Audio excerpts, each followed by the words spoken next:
বন্ধুরা, আমরা কি অজান্তেই তৃতীয় বিশ্বযুদ্ধের ভেতরে ঢুকে পড়েছি? আজ ৯ মার্চ ২০২৬। মাত্র ১০ দিনে পাল্টে গেছে আমাদের পরিচিত পৃথিবী। ইসরায়েল ইরান সংঘাত এখন আর কেবল ড্রোন হামলায় সীমাবদ্ধ নেই, এটি এখন পূর্ণাঙ্গ যুদ্ধে রূপ নিয়েছে। অন্যদিকে আমেরিকা সরাসরি যুদ্ধে জড়িয়ে পড়ায় বিশ্ব অর্থনীতি আজ ধ্বংসের মুখে। আজকের ভিডিওতে আমরা ইরাক, ইসরায়েল, আমেরিকা থেকে শুরু করে সুদান, হাইতি এবং মায়ানমারের সেই সব খবর জানব যা মূলধারার মিডিয়ায় হয়তো এড়িয়ে যাওয়া হচ্ছে। ভিডিওটি শেষ পর্যন্ত দেখুন, কারণ আজকের পরিস্থিতি আপনার পকেটের উপরও প্রভাব ফেলছে। বন্ধুরা, আমরা কি ইতিহাসের সবচেয়ে ভয়ঙ্কর সময়ের সামনে দাঁড়িয়ে? আজ ৯ মার্চ ২০২৬। মাত্র কয়েক সপ্তাহে বদলে গেছে আমাদের চেনা পৃথিবী। ইরান ইসরায়েল সংঘাত এখন আর কেবল ড্রোন হামলায় সীমাবদ্ধ নেই, এটি এখন একটি পূর্ণাঙ্গ বিশ্বযুদ্ধে রূপ নিয়েছে। ৫,০০০-এর বেশি নিথর দেহ, জ্বলন্ত শহর আর পারমাণবিক হুমকির মুখে দাঁড়িয়ে আজ আমরা আলোচনা করব কিভাবে একটি আঞ্চলিক বিবাদ পৃথিবীকে ধ্বংসের দ্বারপ্রান্তে নিয়ে এলো। মোজতবা খামেনির উত্থান।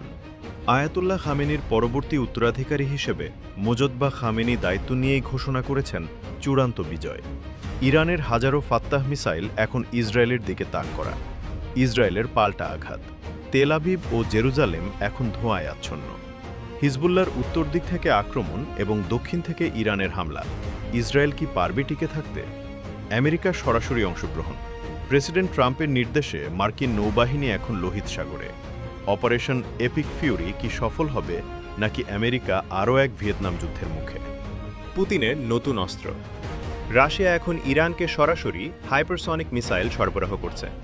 এর বিনিময়ে ইরান রাশিয়াকে দিচ্ছে লক্ষ লক্ষ আত্মঘাতী ড্রোন। ইউক্রেনের ভাগ্য। ইউক্রেন যুদ্ধ এখন স্তিমিত হয়ে গেছে, কারণ পশ্চিমা বিশ্বের সব নজর এখন মধ্যপ্রাচ্যে। জেলেন্সকি কি একা হয়ে গেলেন? ইউরোপের দেশগুলো এখন নিজেদের জ্বালানি বাঁচাতে ব্যস্ত। ড্রাগনের সুযোগ। আমেরিকা যখন মধ্যপ্রাচ্যে আটকা পড়েছে, চীন তখন নিঃশব্দে তাইওয়ান ঘিরে ফেলেছে। বেইজিং কি এই সুযোগে তাইওয়ান দখল করে নেবে? ডলার বনাম ইউয়ান। চীন ঘোষণা করেছে তারা এখন থেকে শুধু নিজেদের মুদ্রায় তেল কিনবে। এটি আমেরিকার অর্থনীতির বুকে সবচেয়ে বড় আঘাত। ডলারের দাম কি মাটিতে মিশে যাবে? পাকিস্তান দেউলিয়া। যুদ্ধের প্রভাবে তেলের দাম প্রতি ব্যারেল $120 ছাড়িয়েছে। পাকিস্তানে পেট্রোল পাম্পে দাঙ্গা শুরু হয়েছে। দেশটিতে গৃহযুদ্ধের কালো মেঘ। ভারত ও বাংলাদেশের অবস্থা। ভারতের জন্য এটি এক কঠিন পরীক্ষা। রাশিয়ার সাথে বন্ধুত্ব নাকি আমেরিকার সাথে বাণিজ্য? অন্যদিকে বাংলাদেশের জ্বালানি সংকট ও মুদ্রাস্ফীতি সাধারণ মানুষের জীবন বিষিয়ে তুলছে। লজিস্টিক পতন।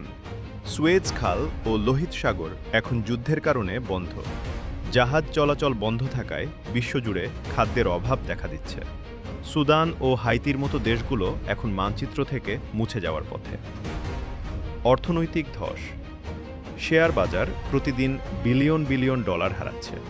মধ্যবিত্তের জমানো টাকা কি কাগজের টুকরো হয়ে যাবে? ২০২৬ সাল কি তবে মানব সভ্যতার ধ্বংসের ইতিহাস লিখবে? আমরা কি পারব শান্তি ফিরিয়ে আনতে, নাকি ক্ষমতার লোভে আমরা নিজেরাই নিজেদের ধ্বংস ডেকে আনছি? আপনার মতামত কমেন্টে জানান। আজকের এই বিশেষ রিপোর্টটি শেয়ার করুন, যাতে সবাই আসল সত্য জানতে পারে।